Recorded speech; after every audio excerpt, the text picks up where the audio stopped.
జై శ్రీకృష్ణ. ఆండాల్ తిరువడిగళే శరణం.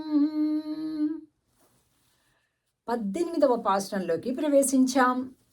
ఆండాళ్ మరియు గోష్ఠి అందరూ కూడా దగ్గరికి చేరారు. ఆ గోపిక దగ్గరికి. ఏ గోపిక? ప్రధాన గోపిక. ఆవిడే తల్లి. అరే, ముందు అమ్మని కదా సేవించుకోవాలి. అప్పుడు అమ్మ స్వామికి చెప్తే అప్పుడు ఆయన అనుగ్రహిస్తాడు. మనమేంటి ఇలా డైరెక్ట్గా స్వామిని వేలుకొలపడానికి వెళ్ళాం నానా అని అమ్మ దగ్గరికి వచ్చారు అన్నమాట. అమ్మ సన్నిధికి. ఇవాల్టి పాసురం విశేష పాసురం. మనం ఆలయాల్లో కూడా ఎప్పుడు ముందు అమ్మవారిని దర్శనం చేసుకొని ఆ తర్వాత స్వామి దర్శనానికి వెళ్ళాలన్నమాట. అది పద్ధతి. అంటే అన్నిటికంటే ముందు ధ్వజస్తంభాన్ని సేవించుకుంటాం. ధ్వజస్తంభం దగ్గర సాష్టాంగం చేయాలి. ఆ తర్వాత ఆలయాన్ని ప్రదక్షిణ చేయాలి. ఆ తర్వాత జయా విజయల్ని సేవించుకోవాలి. కాదు, అంతకంటే ముందు ఆ గరుత్మంతుడు కానీ ఆంజనేయ స్వామి కానీ ఉంటారు కదా, వారిని సేవించుకోవాలి. దాని తర్వాత అమ్మని సేవించుకోవాలి, జయా విజయల్ని సేవించుకోవాలి. దాని తర్వాత అమ్మని సేవించుకోవాలి. దాని తర్వాత స్వామి. సరే, మళ్ళీ ఒకసారి చెప్తా. మొదట ధ్వజస్తంభం సాష్టాంగం, తర్వాత ప్రదక్షిణం, తర్వాత హనుమంతుడు లేదా గరుడు, ఆ తర్వాత జయా విజయులు, ఆ తర్వాత అమ్మ, ఆ తర్వాత స్వామి. ఇలాగనమాట. సో ఇది వరుస క్రమం అన్నమాట. అలాగా ఒకసారి తలుచుకొని ఈవేళ అమ్మవారిని మేలుకొలుపుతున్నారు ఈ పాశ్రంలో. సేవిద్దాం. ఉందు మదగళిత్తన్ ஓடாத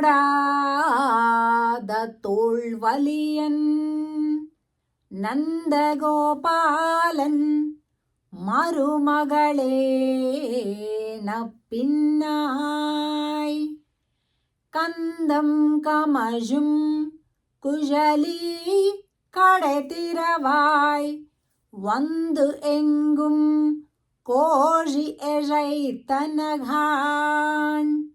மாதவி பந்தல் மேல் பல்கால் குயிலினங்கள் கூவினகான் பந்தார் விரலி உன் மைத்துனன் பேர் பாட செந்தாமரை கையால் சீரார் வளையொலிப்பா வந்து திரவாய் மகிழ்ந்து ఏలోరెంబావాయ్.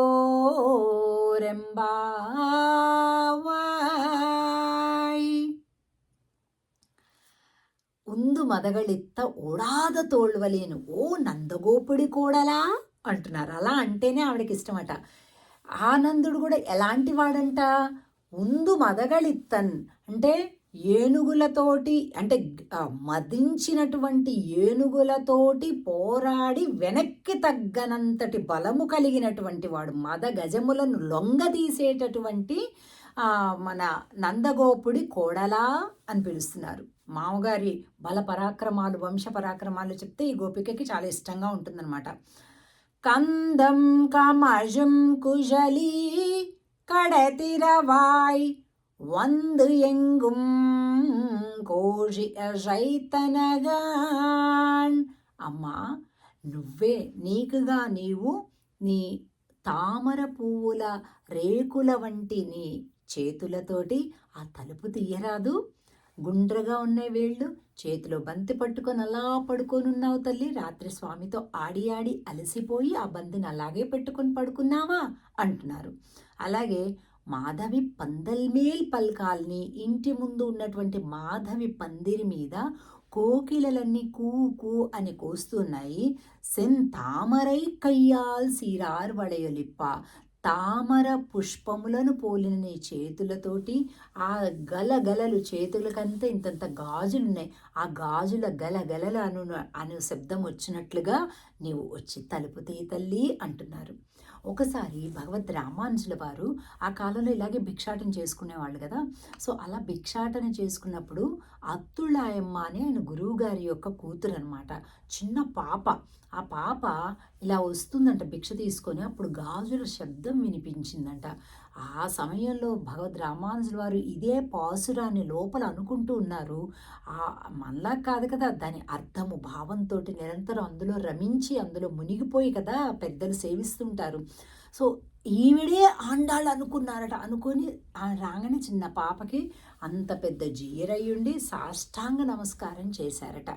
అందుకనే ఈ పాసురం, ఈ సంఘటన వల్ల భగవద్ రామానుజుల వారిని ఏమని పిలుస్తారంటే తిరుప్పావై జీయర్ అని అంటారనమాట.